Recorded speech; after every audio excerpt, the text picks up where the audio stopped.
Bonjour à tous, bienvenue dans Panorama, le débat sur les sujets chauds de la sécurité. Dans ce numéro, nous allons parler des agents de sécurité armés. Ils sont actuellement, grosso modo, entre 1700 et 3400.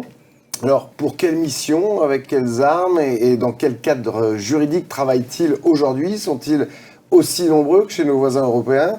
Et quel est leur avenir? La législation va d'ailleurs peut-être évoluer pour ouvrir d'autres secteurs d'intervention, c'est ce qu'on va essayer de savoir. Est-ce qu'ils seront plus nombreux demain? Et est-ce que finalement le citoyen français est prêt à cela? Voilà certaines des questions auxquelles on va essayer de répondre avec mes invités sur le plateau.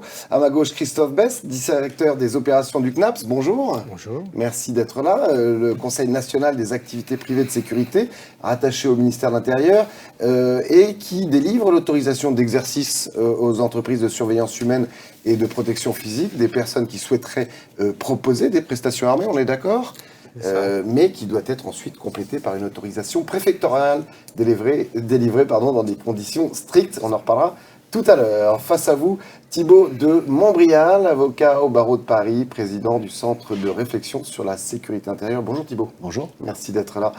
Et également, pour compléter cette Dream Team, Guillaume Fabre, professeur affilié à l'école d'affaires publiques de Sciences Po. Bonjour. Bonjour. Merci beaucoup. Alors, je voulais très rapidement faire un état actuel, justement, de la situation des agents armés. Combien sont-ils précisément? Parce que moi, j'ai donné une fourchette très large, voire une fourche, on peut le dire. Est-ce qu'on a un chiffre plus précis? Merci beaucoup. C'est compliqué en ce sens où il y a plusieurs périmètres. Il y a le périmètre CNAPS où on peut identifier les convoyeurs de fonds. Il y a tout le périmètre des transports publics. Il ne faut pas oublier, c'est près de 4000 agents armés mais qui sont hors périmètre de régulation. RATP par exemple. CNAPS, RATP, SNCF. N'oublions pas, ils ont des effectifs très prononcés et armés. Et puis après, vous avez des petits effectifs, des agents de protection physique, les fameux gardes du corps. Ouais. Et puis, ce qui va arriver maintenant avec ce que nous mettons en œuvre, l'application de la nouvelle ou de la réglementation armement. Bon, on va en parler, mais alors on n'a pas de chiffre exact. En fait, c'est qu'il y a, si je peux me permettre, c'est qu'il y a différentes activités privées de sécurité. Ouais. La surveillance humaine n'est pas l'activité de protection de l'intégrité physique des personnes, qui n'est pas l'activité de transport de fonds et d'objets précieux. On est d'accord. L'activité de transport de fonds et d'objets précieux, ça emploie 10 000 personnes en France. Bon, et c'est historiquement les premiers agents parmi les activités privées de sécurité qui ont pu être armés en raison précisément de la valeur de ce qu'ils transportent, qu'il s'agisse d'objets précieux ou de liquidités. Avec en plus cette particularité qu'ils se déplacent avec les armes, c'est-à-dire qu'ils ne sécurisent pas un lieu fixe. Ils sont en mobilité, exactement, et donc les valeurs se déplaçant, bien, ils se déplacent avec leurs armes pour sécuriser les valeurs. Bon, ça représente une première masse d'employés. Les activités de protection de l'intégrité physique des personnes, on parle entre 1500 et 2000 agents à peu près, ce sont les chiffres qui circulent, mais tous n'ont pas vocation à faire de la protection rapprochée armée. Et enfin, la surveillance humaine, 170 000 agents à peu près. Et combien vont être armés dans les mois qui viennent? C'est la grande question. Y a-t-il même une demande pour cela? Puisque pour qu'il y ait une offre, encore faut-il qu'il y ait une demande. Pour balayer de façon un peu plus large la typicité d'argent armé, on a donc effectivement les sociétés de transport, RATP, SNCF. On a probablement aussi sur des sites sensibles, type site nucléaire, Areva ou autre. Aussi. Également. Je crois, il y a des exceptions aussi pour, je crois que la rédaction de Charlie Hebdo, depuis l'attentat, elle a obtenu des autorisations de port d'armes pour une protection rapprochée. Est-ce que le chiffre que j'ai cité sur la fourchette haute au début de 3400, on est au-delà de ça? Encore une fois, tout dépend de qui on parle. Sur la on parle des agents armés, parce qu'il y a plusieurs catégories. Sur la surveillance humaine, les débats sont très récents. En réalité, l'armement des agents de surveillance humaine, c'est la loi du 28 février 2017. C'est elle qui crée une véritable rupture. D'accord. Parce que, en réalité, peut-être que ce débat sur l'armement des agents de surveillance humaine se serait posé beaucoup plus tard. Mais le contexte des attentats fait que certains de ces agents sont exposés à un risque exceptionnel d'atteinte à leur vie. C'est ça, en fait, les termes du débat. C'est que qui est en première ligne sur un attentat terroriste? C'est souvent l'agent de sécurité privée au Bataclan, au Stade de France. Et donc, ces agents sont exposés à des risques exceptionnels d'atteinte à leur vie. Et donc, à partir de là, ils doivent aussi pouvoir faire face à une menace, qui est la menace terroriste. Et donc, cette loi du 28 février 2017, elle crée la rupture, en leur permettant eux aussi, à côté des agents de transport de fonds, à côté des agents de protection et intégrité physique des personnes, d'être armés. C'est cela qui change. Maintenant, ça prend du temps. Le voisin du CNAPS le disait. C'est-à-dire que la loi, c'est 2017. Le décret, qui est le décret d'application, il rentre en vigueur début 2018. Et puis ensuite, il faut un petit peu de temps pour que les choses se mettent en place. Bien sûr. Est-ce qu'on a justement, on arrive à savoir à peu près où on se situe, la France, par rapport à nos voisins européens, la Belgique, l'Allemagne, la Suisse, l'Espagne? Comment est-ce qu'on est dans une logique qui est proche de ces autres pays ou pas? En termes de nombre d'agents armés, encore une fois, c'est très variable d'un pays à l'autre. Effectivement, l'Espagne est probablement plus avancée que nous. Vous citiez l'exemple. J'ai 25% d'agents armés en Espagne. Vous citiez cet exemple-là, mais la formation n'est non plus pas la même. Rien que sur la surveillance humaine en Espagne, regardez ce qui est demandé pour devenir agent de surveillance. Vous avez des épreuves orales, vous avez des tests sportifs, vous avez des épreuves psychotechniques. On en est très loin dans le cas français, par exemple. Donc, tout le monde ne part pas du même niveau et n'a pas forcément pour ambition d'ailleurs d'arriver au même point d'arrivée. Alors, ça va être très intéressant. Effectivement, on va détailler ça, les formations, les entraînements, etc. Christophe Besse, aujourd'hui, quel type de société a le droit et que dit la législation actuelle? Bien évidemment, tous, vous pouvez compléter là-dessus, sur le port d'armes pour un agent. S'agissant des sociétés, d'abord, il faut avoir des sociétés inscrites au registre du commerce et des sociétés. Donc vous allez trouver tout type de sociétés, sociétés unipersonnelles, sociétés à responsabilité limitée. Et puis, en n'oubliant pas qu'on peut également avoir des services internes de sécurité dans des grandes entreprises, des grandes organisations, qui peuvent faire le choix d'instaurer, de créer un service armé de sécurité au sein même de leur organisation. Ça, c'est tout à fait possible. Un exemple ?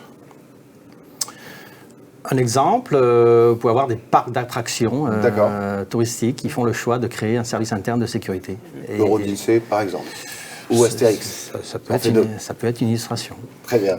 Thibaut, vous vouliez peut-être rajouter quelque chose dessus ? Non, je pense que ce qui est intéressant peut-être pour compléter le propos introductif, notamment de Guillaume Fard, c'est de rappeler que la France est un pays qui n'a aucune culture des armes. Y compris dans l'administration. C'est-à-dire que, alors que l'arme est un objet inerte, inanimé et qui ne cause de mal à personne dès lors que personne ne manipule pas intentionnellement ou maladroitement, il y a une espèce de crainte qui, moi, m'a beaucoup frappé. Moi, je fais des formations à l'usage de l'arme pour la police et la gendarmerie. Je suis très frappé encore par le rapport de crainte que une certaine hiérarchie peut avoir par rapport aux armes. Donc, et là, on parle du régalien. Alors que le sujet de notre débat, c'est la sécurité privée. C'est-à-dire que on va plus loin que laisser à l'État, qui a le monopole de la violence légitime, le monopole des armes. C'est la question de transmettre une partie de ce monopole, évidemment dans des conditions de contrôle prévues par la loi et le règlement, à des gens qui ne sont pas fonctionnaires. Donc à la base, il y a une réticence. Et quand vous disiez, Guillaume, que c'était les attentats terroristes de 2015 qui avaient permis de franchir ce cap, vous avez raison, mais une observation de temps en soi illustre ce que je viens de dire, c'est-à-dire déjà, il a fallu attendre la loi de février 2017, c'est-à-dire un an et demi après les terribles attaques de fin 2015, pour qu'enfin on y arrive, et depuis, on patine beaucoup sur les conditions de mise en œuvre, et notamment sur les conditions de formation, ce qui fait qu'on est aujourd'hui 5 ans après la fin 2015, et qu'en réalité, concrètement sur le terrain, on a très peu progressé, parce que quand on parle avec des gens de la haute administration de ces sujets, eh ben, la seule chose qui revient en premier, c'est pas la seule, mais c'est la première chose qui vient et sur laquelle il y a une énorme insistance, c'est très défensif, c'est « ah oui, mais il faut faire attention », etc. Moi je dis simplement « il faut faire attention », mais une fois qu'on a dit qu'il fallait faire attention et qu'on met en place les conditions le carcan, il faut y aller. Vous avez les pays dans lesquels il y a beaucoup de violence historiquement, comme l'Afrique du Sud ou comme Israël, sont des pays où il y a une sécurité privée armée qui est parfaitement maîtrisée et où il n'y a quasiment pas d'accident. Le marché en France, les gens qui sont concernés par le job, là je ne parle pas des entreprises utilisatrices, je parle des agents, ce sont des anciens des forces régaliennes. C'est pas du tout, parce qu'il y a une confusion dans l'esprit du public, on se dit, mon Dieu, le vigile qui n'a pas l'air très bien formé et qu'on voit à la sortie de certains supermarchés, on va lui filer un flingue. On va lui donner un flingue. Mais en fait, c'est pas du tout ça. Le marché et la quasi, et là le CNAPS pourra peut-être préciser ce point, mais la quasi-totalité des candidats à ce genre de job, ce sont des gens qui ont déjà 10, 15, 20 ans d'expérience dans la police, dans la gendarmerie. Christophe Besse, vous confirmez ? Oui, c'est vrai qu'à l'heure actuelle, l'entrée sur des activités armées, c'est plutôt des profils haut de gamme. Ouais. Et il y a une sélection à l'entrée qui est un choix aussi des donneurs d'ordre pour maîtriser le risque image aussi par rapport à l'entreprise ou au site qui sera protégé par ce type d'agent. Et évidemment, on va vers une sélection rude et une sélection par rapport à d'anciens gendarmes, d'anciens policiers qui appartenaient à des corps d'élite. Bien sûr. Alors en termes justement de sélection, est-ce qu'on peut expliquer au public qui ne connaît pas encore très très bien cet univers, justement par quoi ça passe, comment au niveau de la législation, au niveau de la formation, au niveau des autorisations que vous délivrez, quelles sont les étapes ? Alors pour un agent de sécurité armée, oui, tout à fait. Alors c'est assez simple en fait, on part d'un socle, une aptitude professionnelle socle qui est surveillance humaine. D'accord. Et on va y adjoindre une autre aptitude qui est l'aptitude armement. Oui. Et donc là, il y a évidemment un processus de formation, Oui. puisque et il faut être autorisé pour entrer en formation. Ça, c'est un préalable très fort. Et quand vous dites autorisé par qui ? Par le CNAPS, D'accord. nous autorisons toute entrée en formation pour devenir agent de sécurité armée. Pour une raison toute simple, c'est que nous procédons à un filtrage très fort. C'est ce que je vais vous demander. Vous à avez l'entrée, et nous procédons évidemment à un examen de la moralité. Donc vous enquêtez ? Oui, il y a des consultations de fichiers police dits spécialisés qui nous permettent de faire barrage ou pas à un certain nombre de profils ou de profils professionnels qui ne correspondent pas à ce qu'on peut attendre du niveau requis en termes de moralité pour entrer dans la filière sécurité privée. Donc le barrage se fait à l'entrée en formation.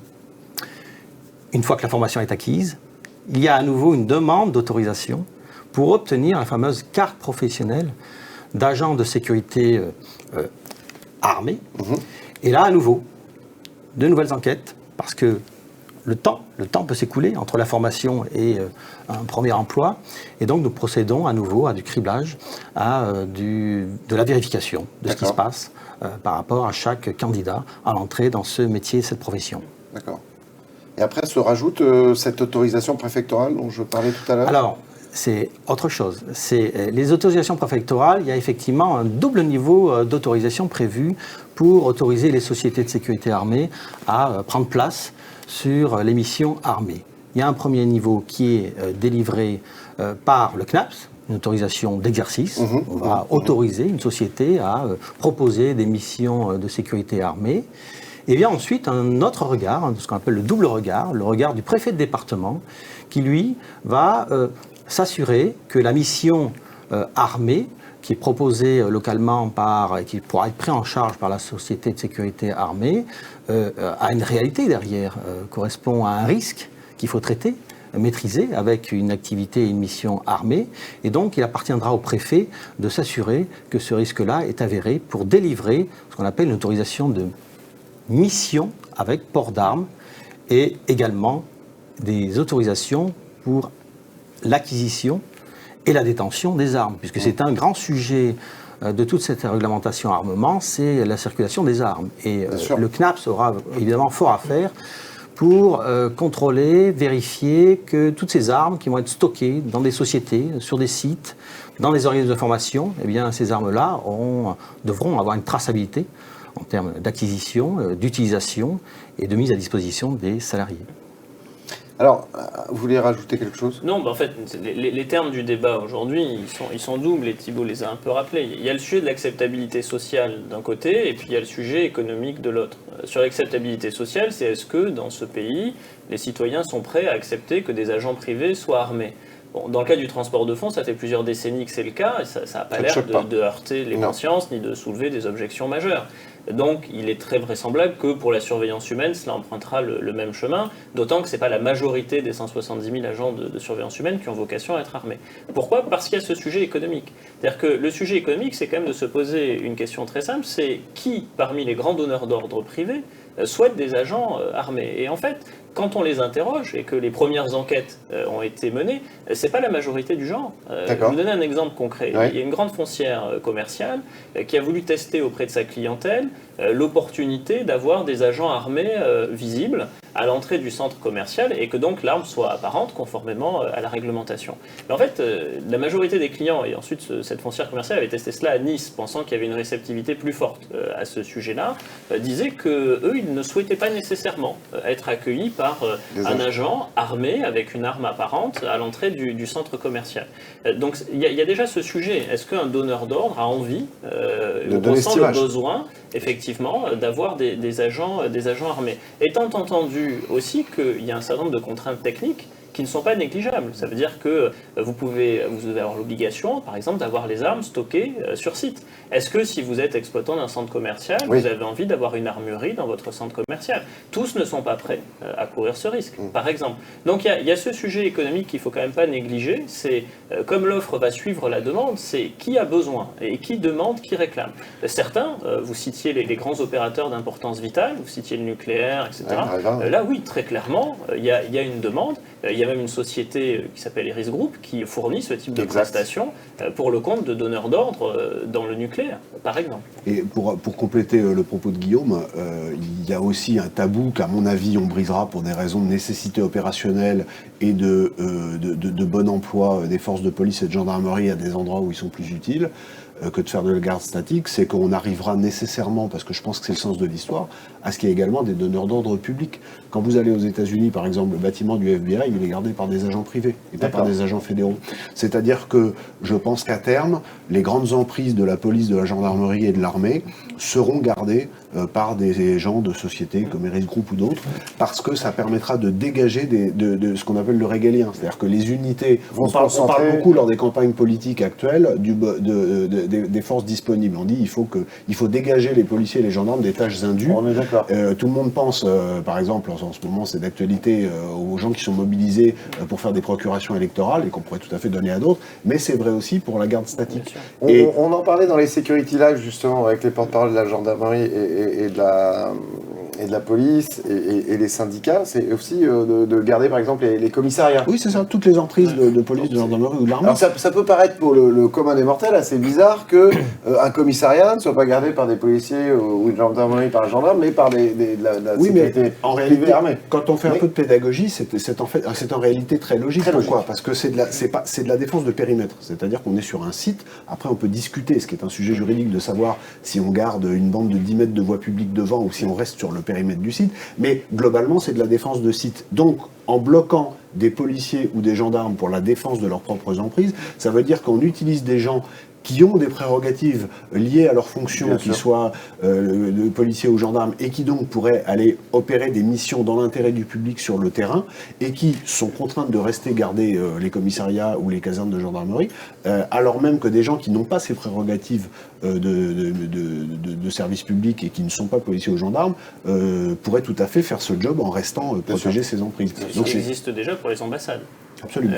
Avec cette notion, comme disait Thibault, de périmètre extérieur qu'on peut confier à des agents privés armés. Alors là, ça se passe à l'étranger, donc c'est souvent un droit local, c'est un droit étranger qui réglemente cela, mais cela existe. Et l'intérieur, l'enceinte de l'ambassade reste gardée par le GIGN, le RAID. Cela dépend effectivement des ambassades. Ouais.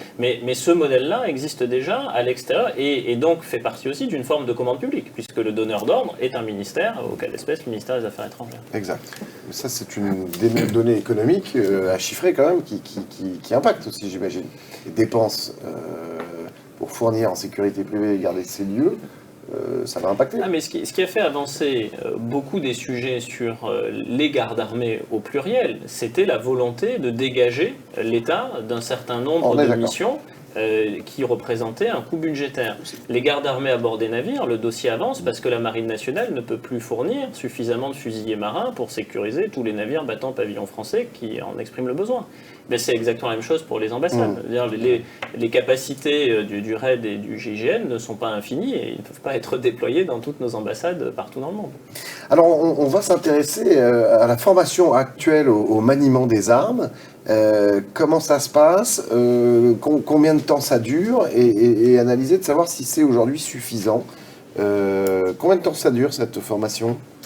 Alors, vous avez deux cas de figure. D'abord, vous avez deux types de catégories d'armes qui sont utilisées par les agents de sécurité armés. Vous avez d'abord la catégorie D, on va dire que c'est les armes non létales. Donc ça va être l'usage de tonfa, de matraques télescopiques, aérosols incapacitants ou lacrymogènes. D'accord. Donc là, on a un module qui est prévu par le législateur et la législation de 70 heures de formation. D'accord. Et qui vient donc s'ajouter à la formation initiale de tout agent de surveillance humaine, par exemple. Pour ce qui est de la seconde catégorie d'armes, catégorie B, donc les armes dites létales, revolver, pistolet. En double En double, oui. On passe à 140 heures de formation avec évidemment des actions de formation dans l'usage même de ces armes, d'entraînement et de vérification de la capacité à faire usage de ces armes. D'accord. Est-ce que vous voulez peut-être rajouter quelque chose, Mais ça, c'est la base légale. Après, Ouais. rien n'interdit à un donneur d'ordre d'être mieux-disant. Et on sûr. citait les exemples de parcs d'attractions. Il arrive, dans le cas d'un parc d'attractions en particulier, qu'on soit très au-delà de cela, parce que c'est une exigence du donneur d'ordre vis-à-vis de son prestataire. Un donneur d'ordre peut tout à fait exiger que vous fassiez du tir, je ne sais pas, moi, une fois par mois, que les résultats lui soient communiqués, etc. Vous pouvez être mieux disant par rapport à la réglementation. Et donc, en fait, on en revient à des enjeux qui sont des enjeux éminemment économiques. Si vous payez pour une prestation de très haut niveau, vous avez une prestation de très haut niveau, avec des gens qui vont parfois tirer plus et davantage qu'un policier national qui doit réglementairement 3 séances de tir annuelles pour le maintien de ses compétences en la matière. Après, Guillaume distingue, et il a raison, la formation initiale de la formation continue. Voilà, ça c'est important. En matière de maîtrise des armes, parce que il y a l'usage et puis il y a surtout la maîtrise. Savoir comment ça fonctionne, c'est pas très compliqué, mais travailler sous stress pour être en capacité de la maîtriser si un événement dramatique survenait, c'est évidemment autre chose. Moi, pour les armes, je vous le dis franchement, je pense que vous avez compris, en France, on est à une telle réticence à toutes les questions d'armement que on met ceinture, bretelles, double ceinture, pince, tout ce que vous voulez, mais 70 heures de formation pour utiliser une matraque télescopique ou une bombe lacrymogène. C'est beaucoup, non ? Mais c'est beaucoup. Non, mais très bien, mais pourquoi pas 150 ? Pourquoi pas 3 mois ? Non, mais c'est ridicule. Enfin, je veux dire, je dis pas, pardon, je retire le mot ridicule. C'est rassurant pour tout le monde. Oui. Mais à un moment donné, quand on met en perspective le coût, et ce qui induit aussi les choix économiques, mais quand on dit à un donneur d'ordre qui souhaite, pour des raisons qui appartiennent et propres à son activité, de muscler un peu la protection de son emprise et la défense des gens qui y travaillent, ok, mais du coup il va falloir que vous payiez une formation, etc. Et quand on met en face de l'utilisation, de l'apprentissage du bâton télescopique ou de la lacrymogène, 70 heures de formation et donc le coût qui est afférent, moi je suis désolé, mais ça montre en réalité une chose, c'est qu'il y a une crainte irrationnelle de ces outils et que c'est dommage parce qu'en réalité, en empilant des exigences textuelles qui vont bien au-delà de ce que le bon sens opérationnel commande, eh bien on alourdit encore le dossier. Est-ce que 70 heures pour effectivement une matraque ou des gaz lacrymogènes, c'est trop ? Et est-ce que 139 heures pour une arme à feu, c'est pas assez ? Côté CNAPS, c'est prématuré de dire les choses. Nous démarrerons nos contrôles et on a commencé à contrôler des organismes de formation armés, pas encore réellement de mission armée, sauf sur un certain nombre de sites sensibles. C'est prématuré de dire que tout cela est trop ou vain. Ce qui est sûr, c'est qu'on sera extrêmement vigilant sur les dérapages, sur les choses qu'on nous signalera dans ce domaine-là, et que le rôle du CNAPS, évidemment, c'est une forme de prudence, mais de surcontrôle de ces activités armées, ça c'est certain. Oui, mais je pense qu'il faut. Vous avez raison sur le plan théorique, mais ce qui va suivre n'est pas du tout une critique adressée au CNAPS. Le CNAPS applique une réglementation qu'il n'édicte pas. Mais là encore une fois, je voudrais moi rester sur les questions psychologiques. S'il y a des abus, des erreurs, des fautes, c'est évident qu'il faut les sanctionner. Mais en termes de formation, et de formation initiale suffisante pour acquérir les compétences sur l'usage de ces matériels, y compris la catégorie B, il n'y a absolument pas besoin du volume horaire que vous avez rappelé, que ce soit pour la D ou pour la B. Même pour la B, mais bien sûr que non. Ça dépend. En réalité, si on acceptait encore une fois, les principes de bon sens. Quand vous allez parler à des gens qui sont formateurs dans les unités d'élite de la police, de la gendarmerie ou de l'armée, ils vous expliquent que si on concentre la formation sur l'essentiel, là je parle vraiment du module armement, hein, je ne parle pas de l'ensemble du reste du métier, et vous avez bien dit tout à l'heure que c'était deux choses différentes. Donc je présuppose acquis le premier socle, c'est-à-dire le métier au sens large. Mais sur la partie technique armement, que ce soit du B, donc de l'arme létale, ou du D, de l'armement non létal, si on se donne les moyens de concentrer avec des bons instructeurs et des moyens d'entraînement, on peut avoir une formation extrêmement efficace sur un temps bien moindre. Et alors donc, plus que la formation qui peut être concentrée, c'est ensuite les entraînements réguliers. Ça c'est essentiel.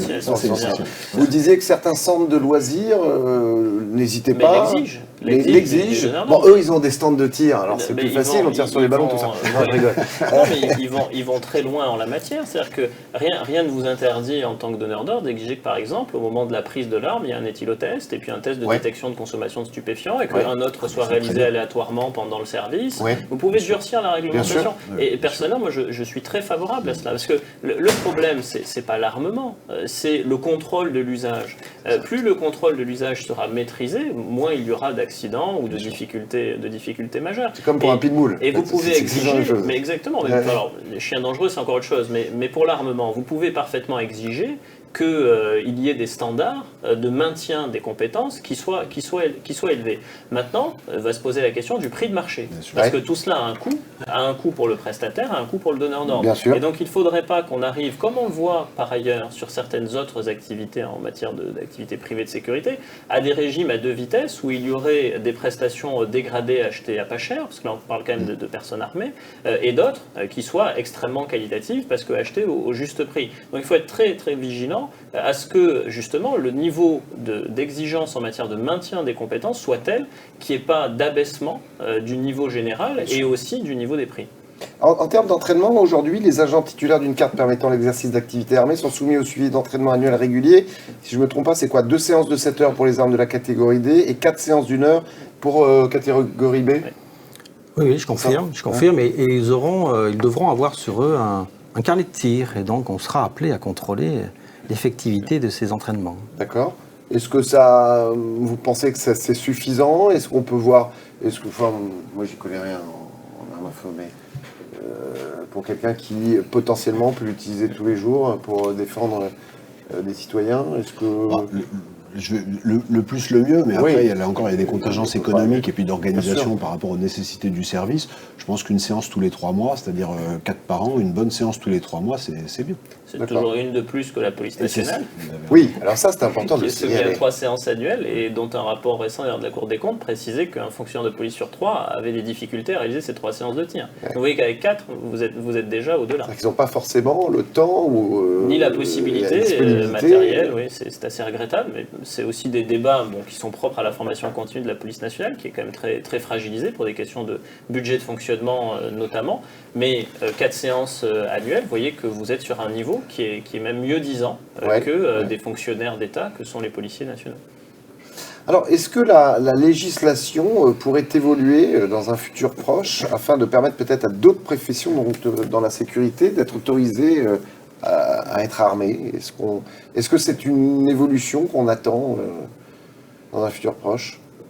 Quelle est la tendance? Les principales activités privées de sécurité, ceux qui ont vocation à être armés le sont. Est-ce que les enquêteurs privés auraient vocation à être armés? pas nécessairement.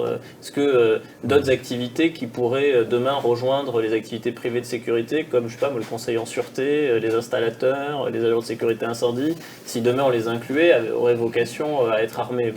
Probablement pas. Le sujet, c'est plus d'arriver à structurer l'armement des agents de surveillance humaine, puisque ce sont eux les nouveaux venus sur les questions d'armement. Le contexte actuel d'insécurité, de terrorisme, la tendance ne va pas faire en sorte qu'il y ait davantage d'agents armés qui puissent intervenir et être quelque part dans le terme de continuum de la sécurité, épauler, être les premiers intervenants, les primos intervenants. Il faut distinguer le volume de la nature. Bien sûr. La nature, on en a parlé, surveillance humaine, activité de protection de l'intégrité physique des personnes, transport de fonds et d'objets précieux. Après, sur ces trois natures-là d'activité, il y a la question de la volumétrie. Combien seraient armés par catégorie? Et ceux qui partent de plus loin sont les plus nombreux, ce sont les agents de surveillance humaine. À ce propos, d'ailleurs, moi je suis un farouche partisan du continuum. J'ai écrit en 2015 qu'il fallait des catégories d'agents privés, d'agents de sécurité privés armés, etc. Donc je pousse parce que je pense que c'est le sens de l'histoire et que ça va permettre, je le disais tout à l'heure, de dégager du temps homme régalien pour des tâches autrement plus utiles à la sécurité de nos compatriotes. Mais pour rebondir sur votre question sur le contexte et sur l'augmentation de la violence en France en général, parce qu'il n'y a pas que le terrorisme, je pense d'abord, et je réponds à l'anecdote que racontait Guillaume tout à l'heure sur son client, sur le client auquel vous faisiez référence, qui avait des centres commerciaux et qui disait que les gens n'avaient pas envie d'être accueillis par des gardes armés, etc. Le jour où il y aura, ce qui est annoncé régulièrement par des organisations terroristes islamistes, un massacre dans un centre commercial en France, comme il y a eu notamment au Kenya, tout va changer et tout va changer en quelques mois. Donc malheureusement... Mais ça, c'est la psychologie de l'être humain. C'est la psychologie de l'être humain, parce que c'est la psychologie de l'être humain. Mais ce que je veux dire, c'est que ce sera aussi une exigence économique, parce que tant que les gens ne seront pas rassurés pour retourner dans les centres commerciaux, si un jour malheureusement ça arrive, mais enfin c'est quand même beaucoup annoncé. Ça a été ciblé. Le centre commercial des Quatre Temps a été ciblé par Abdelhamid Abaoud. C'est parfaitement établi. On est d'accord. Si donc les gens ne se sentent pas en sécurité, ils n'iront plus dans les centres commerciaux et à ce moment-là, il y aura une catastrophe économique, etc. Il y a un deuxième point sur lequel je voulais insister, c'est que je pense que c'est aussi une manière de vous répondre sur les coûts. Moi, je crois beaucoup au transfert de la sécurité des sites Céveso, c'est-à-dire des sites industriels sensibles, à de la surveillance sur site par des agents privés armés. Pourquoi? Parce qu'aujourd'hui, vous avez un certain nombre d'endroits en France qui sont extrêmement sensibles d'un point de vue d'industrie chimique, de pétrochimie, etc., et d'hydrocarbures, et qui sont en réalité extrêmement vulnérables. Il y a eu des précédents, il y a eu, c'est pas forcément la peine de donner des idées à trop de gens, mais disons qu'il y a eu des incidents, y compris non médiatisés, extrêmement graves, ou qui auraient pu être gravissimes, en tout cas des tentatives. Aujourd'hui, la plupart de ces sites sont gardés par des gens qui n'ont pas d'armes et qui ont au mieux des chiens. Ces gens-là, face à un commando déterminé et armé, non, c'est pas injure que de le dire pour eux, aucune chance. Et régulièrement, il y a une patrouille de gendarmerie ou de police, selon l'endroit où on se trouve, qui passe 1 ou 2 fois par jour, et le plus souvent en plus à horaire fixe. Donc ce sont des zones extrêmement vulnérables. Alors que si on laissait les exploitants de ces sites avoir des gens armés, y compris avec de la catégorie A, c'est-à-dire avec des armes longues pour garder des périmètres qui peuvent faire plusieurs kilomètres carrés, des gens qui seraient des anciens militaires ou policiers ou gendarmes, on en a parlé tout à l'heure. On aurait un niveau de protection, mais incommensurablement plus élevé sur le site, et en plus ce serait plus la peine d'avoir de dérouter des patrouilles de police ou de gendarmerie. Par contre, la question évidemment, c'est qui paierait.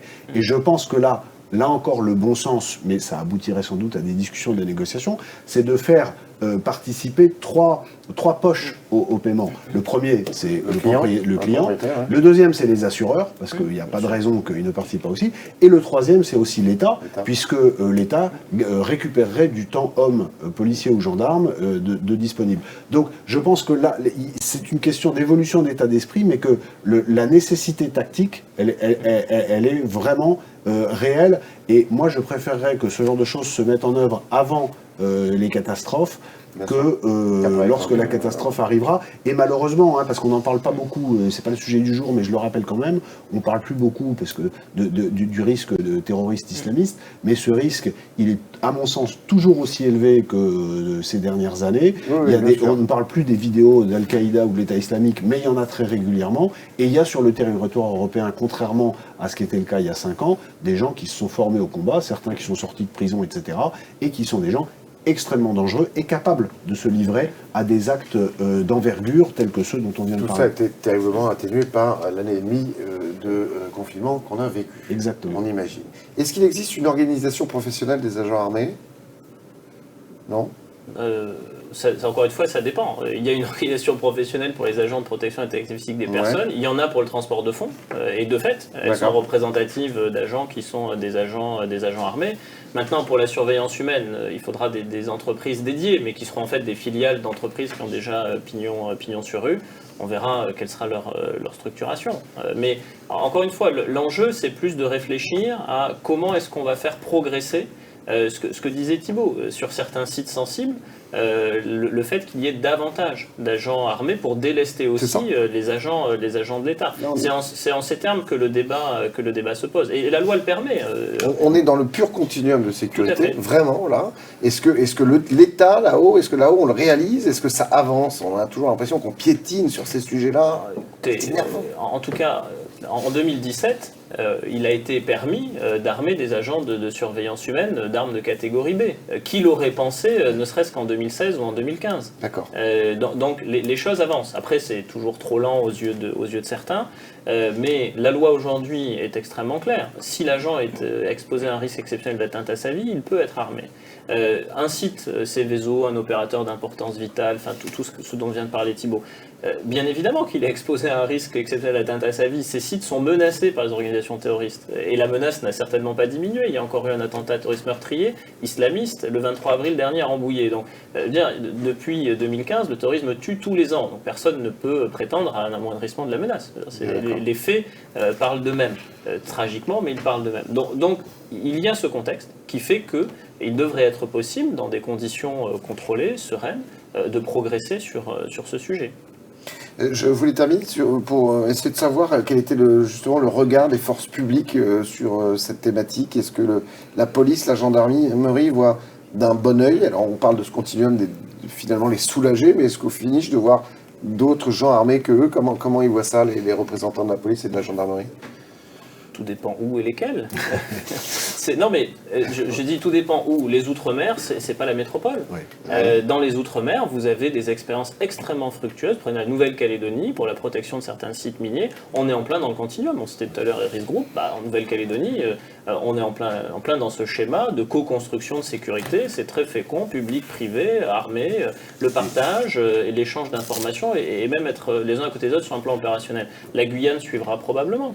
Puis le territoire national, métropolitain, peut-être un peu plus tard. Donc, le débat ne se pose pas dans les mêmes termes selon où on se situe. Plus on explique, plus on fait de la pédagogie, plus ils comprennent.